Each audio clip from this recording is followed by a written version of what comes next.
Folks, welcome to Citizen Watch. Too early. Studio C here, 7 a.m. It's about 7:05 Saturday morning. We appreciate you being here with us on KYOS AM 1480, the voice of the valley, the power of local radio. Oh, yeah. I'm Casey Steed in studio with Robert, the Velvet Sledgehammer I have a nickname Tomasetti. for you. Robert, the Velvet Fozzie Sledgehammer Bear. Tomasetti. You call me Fozzie Bear, but I don't look like Fozzie Bear. You do now with that beard. We have two special guests in here that are sitting in watching how radio magic is made here in Studio C. I know it's pretty palatial in here, guys. We have you in the vibrating easy chair. We have the cappuccino machine going, a non-alcoholic beverage for these young men. See, they're looking around for the cappuccino machine. We have Robert's nephews visiting from Boston. Is it Boston proper or a little suburb? Little suburb. What's it called? It's called Townsend. It's about an hour outside. About an hour outside Boston. Yeah. I feel like I'm with the Everly Brothers. We You have know that? Anthony Yep. and Nick. I finally got it right. And Nick, how old are you? I am 15 years old. And Anthony? 17. That's great. Well, we really appreciate you having you here in Studio C, and thanks for being here. You guys went to Yosemite yesterday. Yeah. How did you like Yosemite? It was nice, beautiful. But the favorite place I think you guys have found since you've been here is a little restaurant, Jacques in the Box, right? Yep. What do you like That is about right. Jack in the Box? We like their 99-cent double taco deal. And how many did you guys have last night when we were at dinner? 20 last night and 66 since Sunday. 66 tacos since Sunday. And Uncle Robert took a picture and sent that to your parents, and I'm sure they were happy to see what you've been doing out They're eating here. quality California food. Yeah. Oh, those Taco Bell tacos, not Taco Bell, excuse me, Jack in the Box tacos, they are pretty good. And these kids have the See, metabolism. how many did you have last I night? had two. They have the metabolism that allows them to process that. They don't have an ounce of fat on them. They're very, very smart. Nick is thinking about going into the Air Force. That's right. And he's has his private pilot's license, I think. Working on it. Working on it? Working on it. That's great. And 15, I think that's great. What are you doing? I haven't talked about what Anthony's pursuing. What do you want to be? I really have no clue. No at all. clue? No, I'm probably going to wind up going into college undecided and figuring it out then. But Well, you'll find your way eventually. Yeah, eventually. And that's great. But again, thank you for coming in the studio. Yeah, no problem. It's kind of neat to see some of Rob's family. I'll tell you, they're nothing like Robert. We always wonder what end of the gene pool Well, they first came of from. all, Not in a bad way, but Well, they're Anthony's what, 6'2"? Oh, I'm it's amazing. 5'7". Yeah. Her father's 5'7". Yeah. So We here wonder- comes this big guy, and everybody's going, "What?" It's like, Where you do those guys genes are a come from? Tomasetti. You know, folks, have to give one correction out before we get too far. Last week in our final segment, we had Colin Croker from the Merced County Republican Party, and he had given out a phone number, and he was concerned it was in air, and it was. His daughter, the little sledgehammer, as he called her, corrected him after the show. He called me. I want to give that number out now. It's the correct number for the Merced County Republican Party.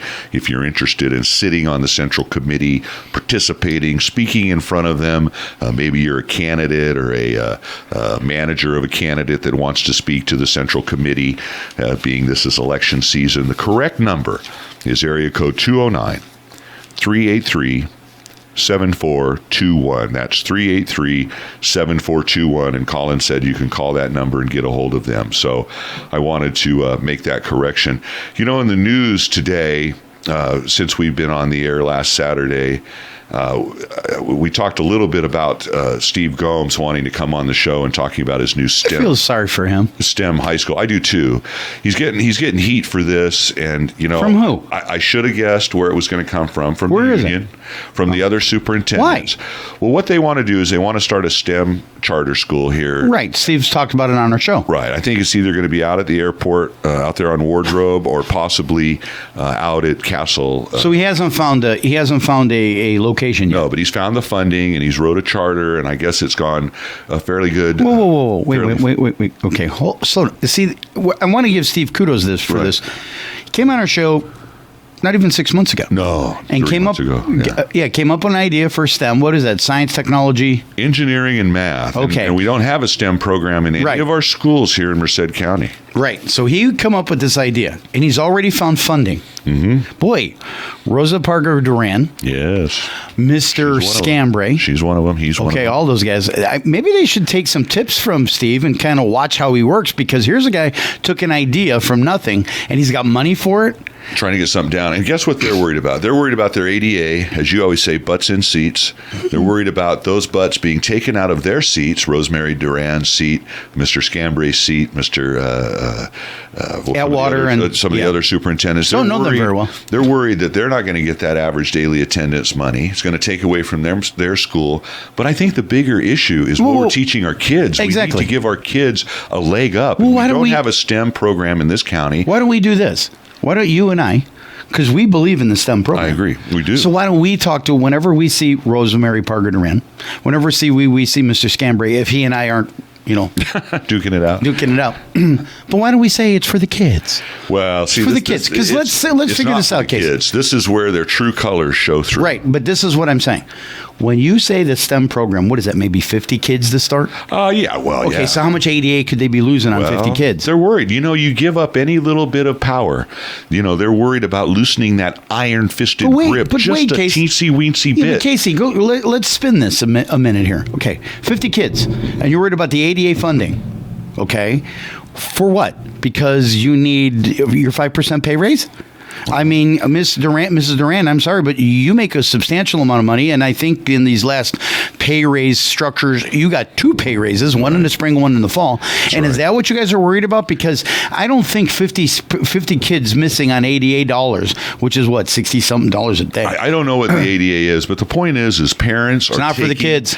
Parents are taking their children out of this county to get that type of education, or putting them in private schools that Stone Ridge Christian. that offer that type of education. And this is something that the public school and Steve Gomes, Dr. Sominex, as we affectionately call him, He's a great guy. is trying to build a program that has been deficient here since really the Challenger Learning Center was shut down by the county, wanting some high rent. I really feel that this shows the CTA's true color about what they're really after, and it's Let me money. ask you a question. It's not about the education of our children. We saw this You're absolutely right. This glowing article by Dawn Yoger in the Merced Sun-Star About Arzamendi? about Gary Arzamendi becoming the Merced County Teachers Association president, and about CTA. how great it was going to be. Unicorns and rainbows and butterflies were coming out of that article. And here we see what the real motivation of the union is to get more money for their employees, not worried about the education of the students. Science, technology, engineering, math. Folks, Google is right over that mountain range to the west of us. Those are the type of jobs that we need. Those are the type of industries that we need to attract. We talk about having the University of California here in Merced and keeping and retaining the students that go there. How are we going to do that if we don't have these programs? I just feel that this really shows the true colors of the superintendents in this county. And I'm sorry that Dr. Gomes has to go through this and put up with this kind of crap when he's trying to get a program that's nothing going to do but help people. Well, here's my question to you.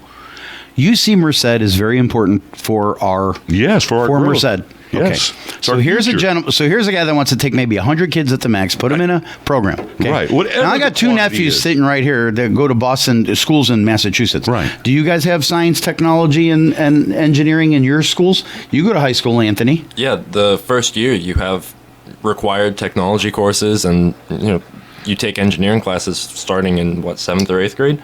Yeah, 7th or 8th grade. See, this is why we're 47th, folks. Rosemary Parga Duran, Mr. Scambray. Vinny! This is why we're 47th in this state, in this union. Okay, the state is 47th, and you wonder why? And they don't have answers. And they don't have answers, and all you're worried about is that ADA. That money, because, and I got to give Leonard Kahn a little bit of credit. He found $5 million through the FTC so that he can have Chromebooks. Okay, so they can get the Chromebooks to the schools. Okay, he found money in an unconventional way. That's great. But Ken Testa, what are you going to do with the $60 million? I would love to sit on that board. Yeah, this Measure M. I would love to sit on the oversight committee and find out where you're spending money, because I read recently that Jerry Brown, our governor, is looking at giving $9 billion to the schools to fix leaky roofs and all that. So that means that your money is going to be duplicitous. Now, are you really going to spend it on the children? Jerry Brown's great at talking out both sides of his mouth. He says he won't raise taxes, but he floats bond issues like they're, I don't know, it's not a tax, it's a fee. Out there. It's just unbelievable. And like Robert said, we're doubling up on things. But this STEM program and the opposition that Dr. Gomes is facing, I'm really disappointed. I understand that we're facing stagnant or falling enrollments here in this county. And I understand that they don't want to give up their little power fiefdoms they have. Again, 22 school districts in Merced County, folks. So you have 22 school districts trying to fight for their superintendent pay, their assistant superintendent pay, the assistant to the assistant superintendent their pay. Administration pay. Yeah, exactly. This is where it's all top heavy, folks. And here we're trying to give people education. And we've heard from Robert's nephews that in other states, in Boston, Massachusetts, starting at 7th grade, we're getting STEM education, technology, science, technology, engineering, math. Very, very important. And to give these kids a leg up to get in today's society. Well, let me ask you this. Real quickly, Nicholas here said that he wanted to go in the Air Force. He wanted to do. Right. When we talked at breakfast this morning, he wants. Where did you get that? Did you get that through school, Nick? I mean, did you go through technology and science classes and it attracted you to want to gravitate towards that, or what? No, the attraction actually came from touring MIT local school in Boston. Massachusetts Institute of Technology. There you go. Yeah, folks. Anyway, look, we won't dwell on this too much. One thing I wanted to talk about. I'd like to have him on here, though. In this first segment, just before. I love having him on here. Great kids. No, I'm talking about. Men. Who are you talking about? Oh, you're talking about the superintendents? I'm talking to Dr. Gomes and get his spin on. Oh, trust me, Dr. Gomes wants to come in, and as you know, folks, our new time is 7:00 Saturday morning and 7 it's too p.m. early for Saturday me, man. evening. I know this is early, but we don't even have breakfast yet. We only have one show a week, so we're going to get our guests in as we can. And Dr. Gomes, you are on our list, and we'd love to talk about this issue, and I hope you get more cooperation. But one other thing I read about was our favorite Health and Human Services Director, Anna Pagan. And she has a plan, and it's called the Birdhouse Library. And basically, they set up little, look like mailboxes painted to look like birdhouses. They sit up kind of high, and they have a door on them. And inside of them is a lot of children's books. And they put these birdhouse libraries in communities where literacy is an issue, and they're trying to teach kids how to read, giving them children's books starting at a young age. Hopefully, the idea is they take these books, they read them, they become literate. Again, education. Now, what I find interesting, I don't really think the idea is that bad, but I found it interesting. How she got it? The article, how she got it. She said she read about it in a magazine article. And the last time I saw that statement from Anna Pagan, we had a program with Muzi the cow. We still do. The roaming farmers market. And she had read that idea. How's that coming along? Well, I don't know. I think we're coming up on the year deal. I want to know how that's Dawn working. And Nancy. The Bergmans. By Donnie. And see how they're doing on that program. That was wait a minute. Where did she get? Wait, stop. Yeah. Where did she get this idea? From a magazine. I don't know if it's Government Weekly.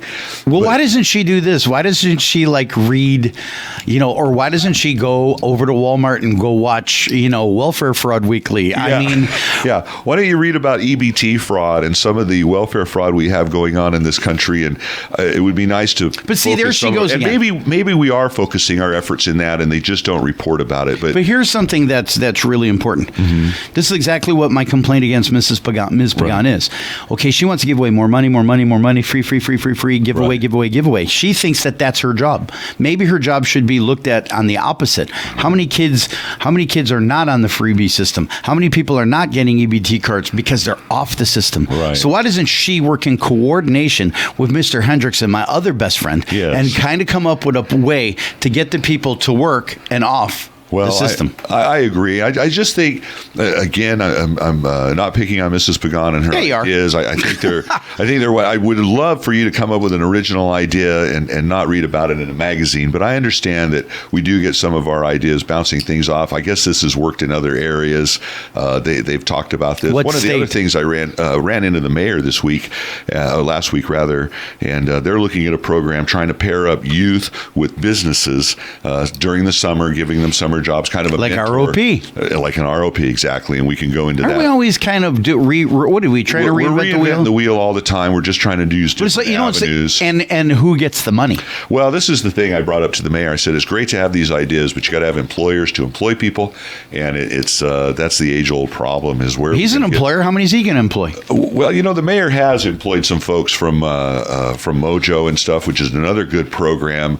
But there's some concerns with the Mojo model. Folks, we're getting to the end of our first segment.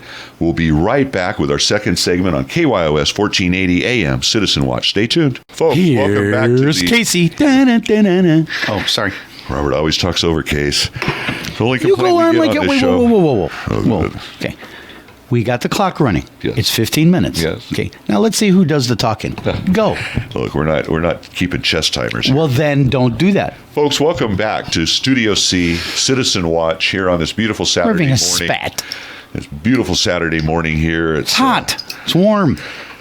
Yeah, well, we're supposed to have a cooling trend. It's Sure. not supposed to be as hot as it has been, but we have in studio Robert, the Velvet Sledgehammer, Tomasetti, the Goose Whisperer. You got to see the size of these things, folks.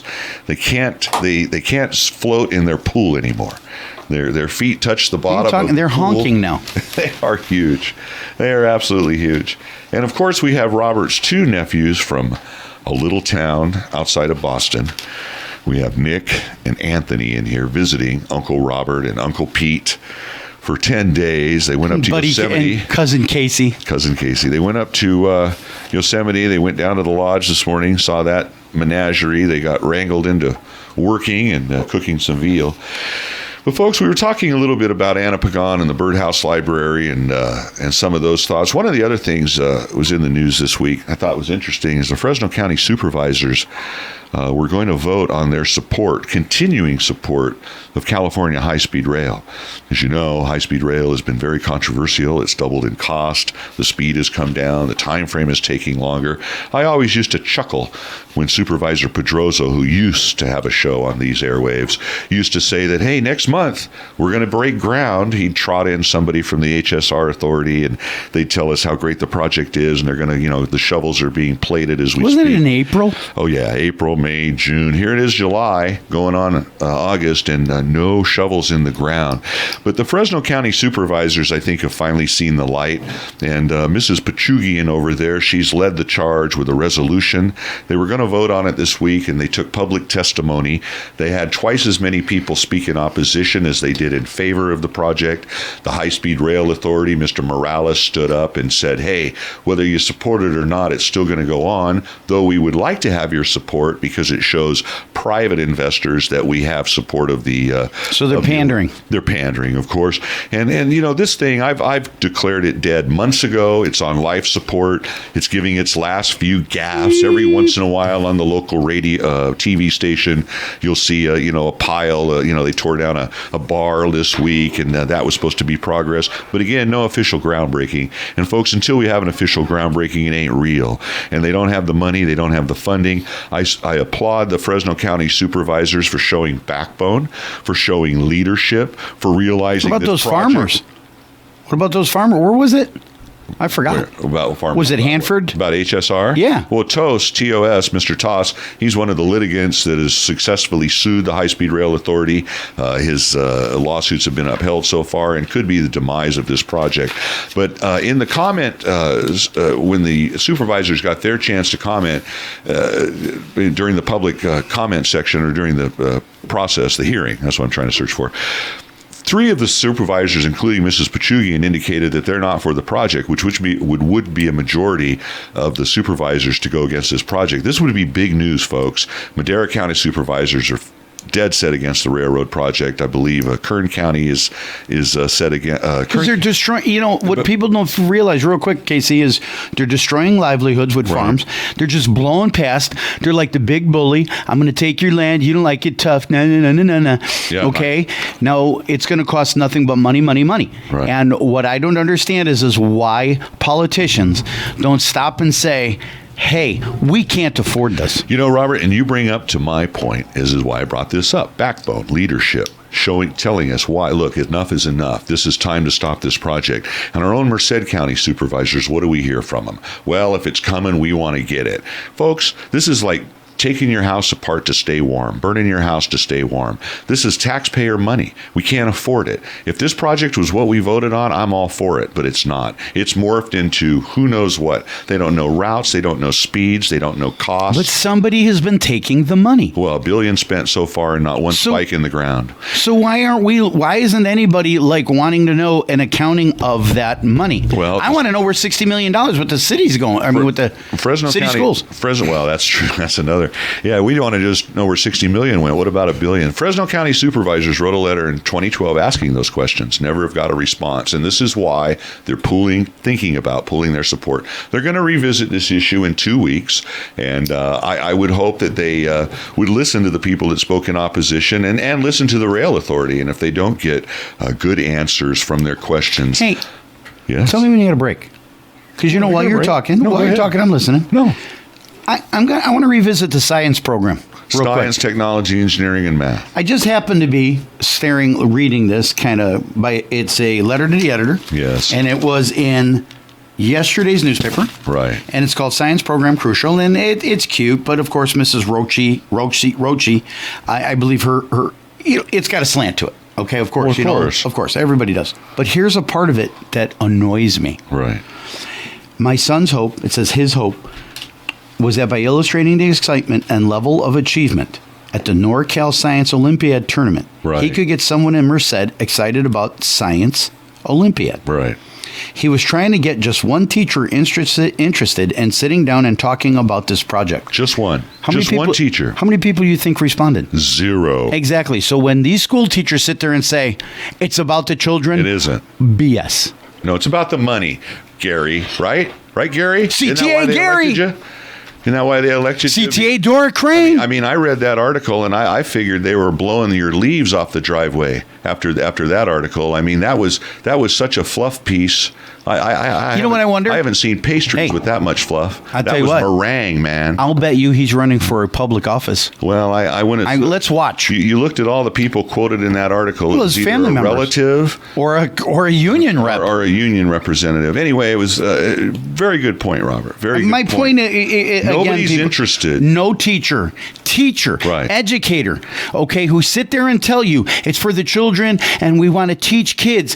They don't care about a science Olympiad. You do have one. His name is Dr. Stephen G. Gomes. That's right. He is a G? I don't know. Dr. Stephen Gomes, who would like this to go forward, and nobody wants to give him any support. Very frustrating. Same way, when we've talked about our ROP program in this county, how it was destroyed by Lee Anderson and his being. Maybe he should have known about science. As being asleep at the wheel. Well, issues. He should have known about his element called asbestos. But anyway, it was just very disappointing. You bring up a good point. One thing that was in the news this week, and after our show, folks, after you get done listening here on Saturday morning to Citizen Watch, and again every Saturday from 7 a.m., and you can recatch us at 7 p.m. And then you go on YouTube. If you miss a show, I don't give this out enough. You can go on YouTube. You put KYOS space 1480 in the search bar. All of our old shows come up. You can listen to Robert and myself talk about issues that we've talked about previously. But one of the things, or one of the shows that precedes us, is Tea Party Straight Talk, and the host on that is Jim Price and Les Policy. And folks might have heard this week that Jim Price has thrown his hat in the ring for mayor of Atwater, going to go up against Joan Fall. I believe she's been mayor for 12 years, was unopposed in her last re-election run. Of course, we've covered Atwater. Is it Joan Fall or John Fall? No, it's Joan. It's Joan Fall. I don't know. We've covered Atwater's trials and tribulations in our show. As you know, they were on the verge of bankruptcy a couple of years ago. The sheriff was thinking about coming in and taking over the law enforcement services. They were actually thinking of asking the county for a loan to continue with their finances. They've since got their house pretty well in order. Frank Petro, again, one of the greatest unelected city managers and leaders in this county, in my mind, what he's done over there in Atwater. But still, he's been given a big plate, and he only has $2,000 left in the budget this year, which for a municipality is not very much money. So Mr. Price has decided to throw his hat in the ring. Of course, he's a vocal critic of the council and supporter when they do something right. He was sitting on the oversight committee for their Measure C sales tax measure, which was just voted in. Had some well, good for Jim. Really good for Jim. And what I wanted to make this nexus was, I think this is going to have a big impact in the supervisors race for District 3. Could. Because as we know, District 3, Tony Tomasetti and Darren McDaniel are running in the runoff this November. District 3 includes Atwater. And both of those people have tied themselves at the hip to Atwater.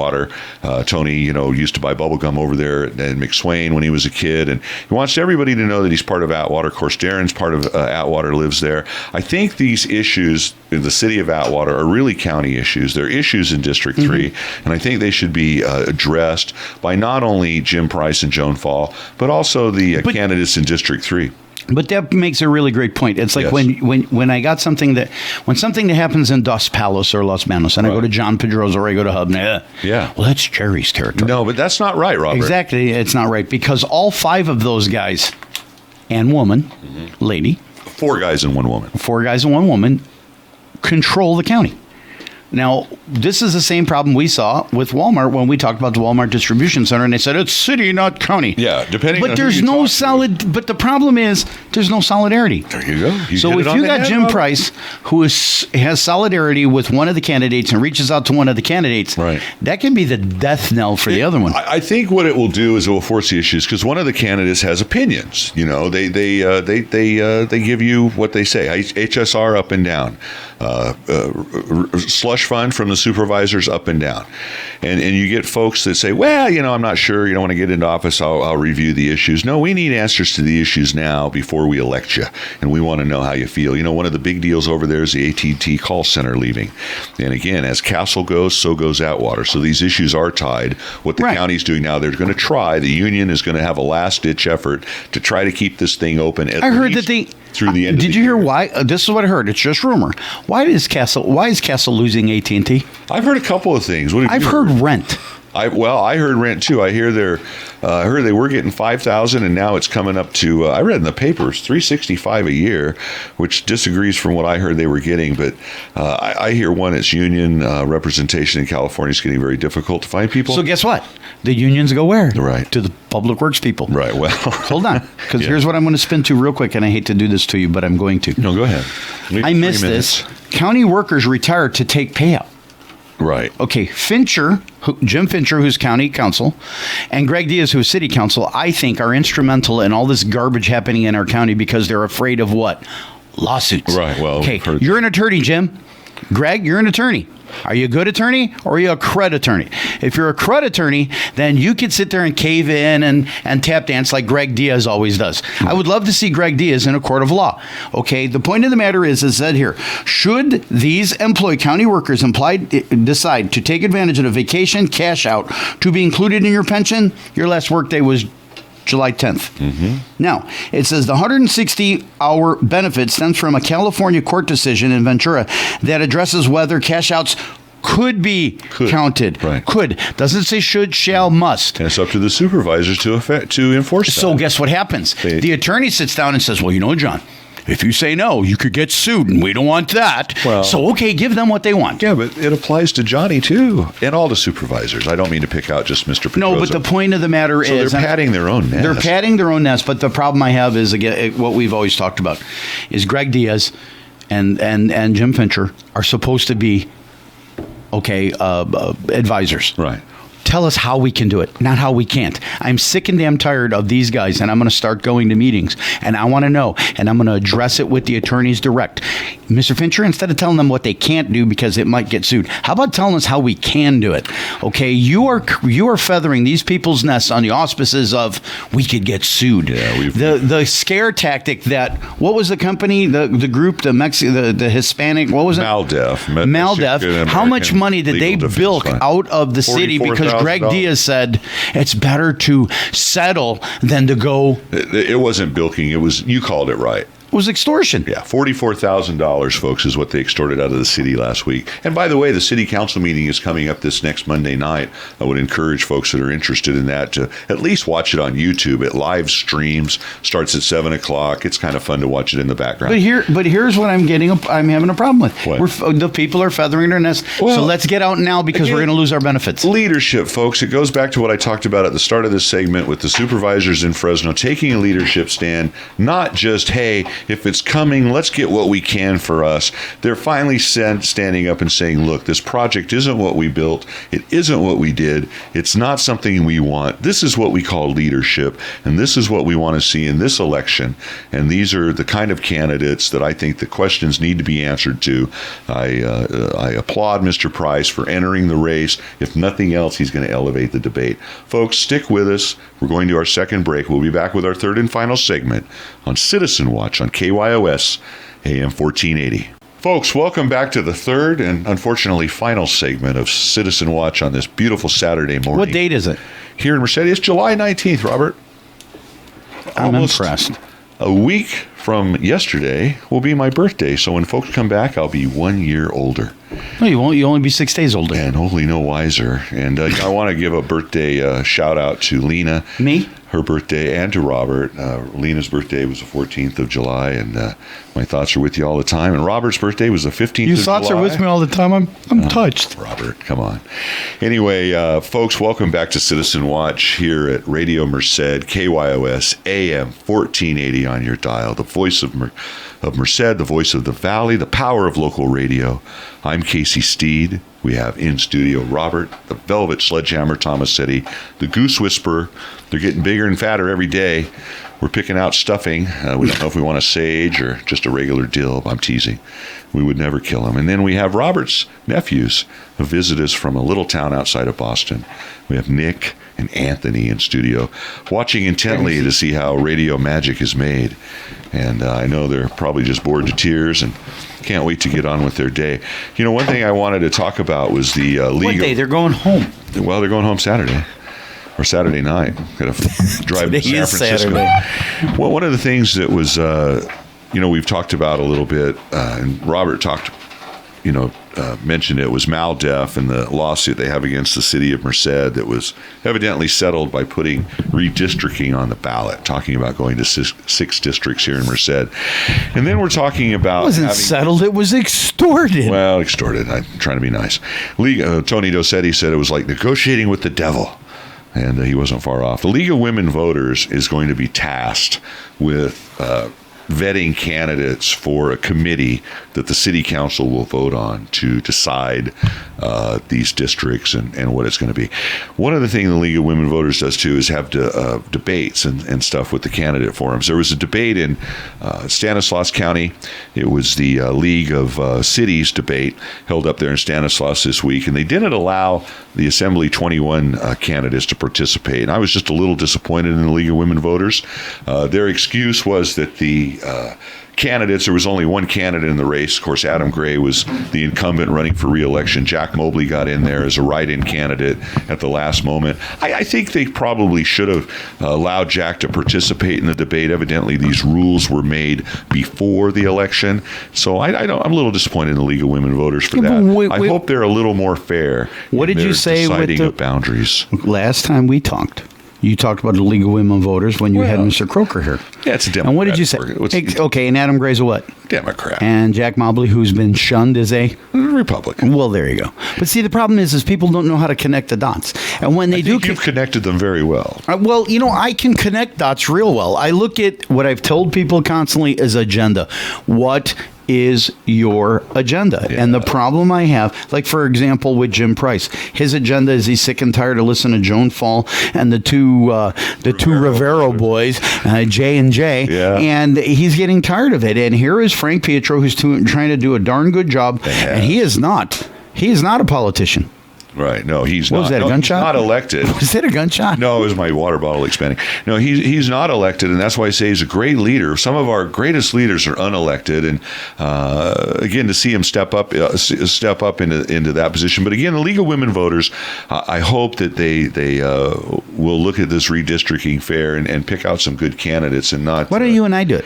Well, we could sit on the committee to redistricting. I think it's fairly well decided. I guess MalDef had proposed some. You would put a maps. gun to their head? Well, the dividing I think Bill line Womany's.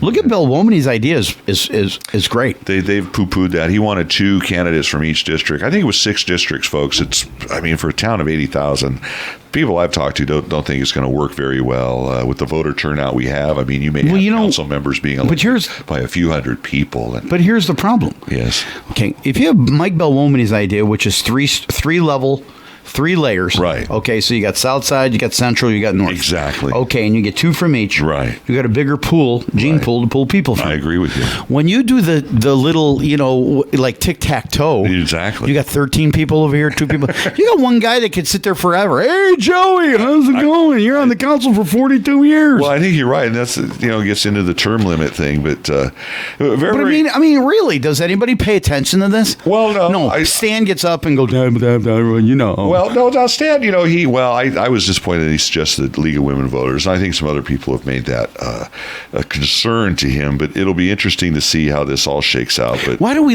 I got a better idea. Yes. To do this, to hold these forums and to hold the debates. Right. Why don't we have the Alzheimer's Association, help us out with this? And we forget where the districts are. they forgot. Yeah. The people who are supposed to be running it forgot. One thing we covered last week was Gallo, local. Was that success insensitive to story here. Alzheimer's? Mike Gallo, his cheese and dairy and swine operation out there. Swine? Well, he has a hog farm out there. A lot of people don't know that he raises a lot of swine. Oh yeah, and big money in pigs this year. I was reading that there was going to be a county fair, and because of this swine virus, there was no piglets to suckle on the sow, and they weren't going to have that at the display, which is a standard issue of the fair. That I have not seen the price. You have said that the price, because of the feed prices, are going to go through. Pork is not. Pork hasn't yet, but stand by. Beef, as we know, has gone through the roof. Chicken's even gone up. Anyway, one of the issues that Mr. Gallo had out there in Livingston is he'd been getting water since the early 1900s from a drain. They called it the Livingston Drain out there. MID had put a dam in front of him, and of course, as we always say about what Mark Twain says, whiskey's for drinking, water's for fighting over in California. So Mr. Gallo sued MID. So luckily, they settled. But let me ask you a question. Yes. Isn't that another let's connect the dots in self-serving? Because who put the dam up? Well, it was Mr. Hunter who. Okay, Mr. Hunter was a what? Well, he was a director at MID. Okay, so could there be some feud? Well, I think maybe and supposedly Mr. Hunter was paying for his water, but it makes you wonder why since 1900 suddenly all these. Well, can you imagine Mr. Gallo, Mike saying, "Hey, you're going to send that out to where? Well, why don't you send it my way? Yeah, 5,000 acre feet a year. Yeah, send it to me. Send it to me, and I'll take care of it, and I'll make sure it's good to put to good use." And the good thing now is Mr. Gallo and his ranch is going to be paying for this water some market value. So it was a successful resolution. This is what we like to see. We talk about government. We don't like to see money. You ever try his cheese? Legal fees. There was no money paid to Mr. You ever try his Gallo cheese? for his legal fees. I'm sorry? You ever try his cheese? Oh, yes. Gallo He makes cheese. some pretty good stuff. That Jack, Pepper Jack. That Monterey Jack. No, we've been to many events, and we've had many cubes of Gallo cheese, and it's a very, very good product. He again, local success and story. he's Now, very supportive of local. He helps me with the Italo whenever I need anything. I call his administrative assistant. She's phenomenal. Her name is Donna Bradley. Yeah. Awesome. Robert, what do you need? Mike says yes. Mr. Gallo, Pete, his son, his daughter, Tiffany, all of them, the Gallo family, thank you very much for everything you do for our community, because there's a lot of people that don't look at what you do and give you any credit for it. No, and we certainly applaud Mr. Gallo for settling this and, again, taking the high road. And this is what we like I think he listened to you, because You said that. You said he should settle. I don't know about that, Robert. I don't know if Mr. Gallo listens to the show, but we do I don't encourage know. everybody to listen to Citizen Watch on Saturday mornings from 7 a.m. Hey, they listen to it in Boston. and 7 p.m. Of course, Because- you can listen on YouTube. Yes. By putting in KYOS space 1480 in the search bar. You know, folks, excuse me. We're getting yes.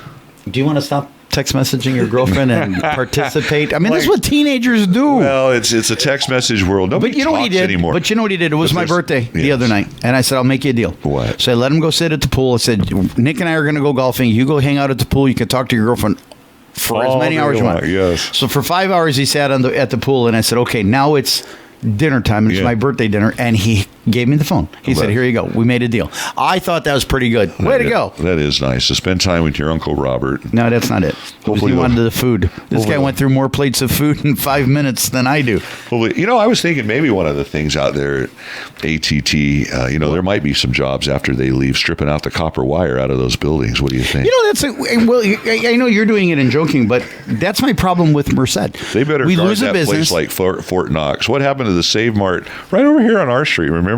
They went in there and found the guy in there pulling $300,000 worth of wire out, and the guy happened to be going stumbling. Wait a minute, that's not our lock. And they went in there, and there was a truck and a van, and they're blowing out through the produce section. They're cutting it down as the owner went in to check on his building. The Pepsi building, we lost $1.2 million because Castle of the vandalism Airport. to that building. Castle Airport, all those buildings. Now, I know they were 35 years ago, but I'm going to tell you what they need to. Supervisors, listen up. Mr. Tomasetti, Mr. McDaniel, here's what you do. You tear down the fence and you bulldoze everything. That's right. Because that is There's nothing to there's steal. nothing to steal. There's nothing there. Castle needs to be redone from the ground up. Yeah. I agree with Mr. McDaniel to let a master developer go out there and kind of tell us what we need to do. Yep. Because there's beautiful buildings that could have been used that we allowed At them one to be time. raped. Yeah, it's just fortunate. It's- So I there's hope nothing the there. AT&T call center doesn't find the same fate. You know, one thing I wanted to bring up, I've been meaning to talk to this about Better hurry. a couple of weeks. The California Public Policy Institute. These Where are the heck did folks this up come in- from? Well, these are folks up in Sacramento that evaluate our public policy and see how it's working. And one thing I've been a big critic of is AB 109. This is where we take prisoners out of the state system and put them in local facilities out here at the Mush, But the they still Swiss in jail. cheese jail, the styrofoam palace out there on Sandy Mush Road. They pop right out of it all the time. But wait a minute. I always have a problem with that. You bug me when you say that because Why do you I make bug it. you? Well, because It's true. I understand that, but isn't anybody watching? Well, we've talked to the sheriff, but anyway, what I'm getting around to Anybody is the watching? Public Policy Institute has evaluated AB 109. Did they agree and with you? Come out and said it is a complete failure. The recidivism rate is higher. People are committing more crimes. They're committing more crimes locally. It's putting more burden on the counties. Folks, this is going to be a very important issue in the sheriff's race coming up with Mr. Warnke and Mr. Lenny. And I just this is something I felt all along that AB 109 is not doing well. It's finally been proven by this California Public Policy Institute report. And something I just wanted to mention to folks, and we've got to get a better handle on our incarceration here in California. Of course, we heard yesterday that the death penalty has become unconstitutional because one of the reasons is it takes so long to execute people. It's cruel and unusual punishment. Now, if that defies logic, folks, I don't know what does. Yeah, but they it create just their own shows you- problem. well, Robert, exactly. We've created we, this. We've created We give them a 7 maze. layers of appeals, and That's then they right. go, because you got 7 layers of appeals, it's unusual. These people are never going to die. You hit it on the head. And, to me, does it So look how much money we forget it. spend. Look how much money Larry spends prosecuting, Tupac, that guy, Rivero. Tal Rivera, not Rivera, Tupac excuse Shakur. me. He died. Tal Rivero, Biggie. the one that killed Officer Gray, murdered him in cold blood. We went through all, and now we're saying it's unconstitutional. Anyway, folks, we're getting to the end of our third or final segment of Citizen Watch. I'm leading up to that. So we want to thank our 2 special guests that came in and watched how radio magic is made here in Studio C. I know it's overwhelming, but Nick, we'll start with you. The future pilot, future Air Force, going to be defending the friendly skies. Anything you want to say to our radio audience here in Merced? Mom and Dad. Mom and Dad, want to say hello? Sure. Hello, Mom and Dad. And Anthony, you want to say something to the girlfriend? What's your girlfriend's name? Emily. Emily. That's Yes. a nice name. Yeah. Miss Exactly. Saunders. What? What, Nick? Saunders. Last name Saunders. Yeah, well, So- what do you want to say? Do you have a nice time? I'm having a nice time, yeah. With her, it's great. So, hello, and hope you're having fun back home. All right. Well, we appreciate you coming in and seeing how things are done here on Citizen Watch, and we appreciate all our listeners out there. And I would encourage people to hang on, through the top of the hour news and start loading those phones up on Tea Party Straight Talk. I don't know if Jim, his new campaign duties is coming in this morning, but I assume he'll be here. And of course, Less Policy. Next time I forget what the number is to call in. It's 384-8888.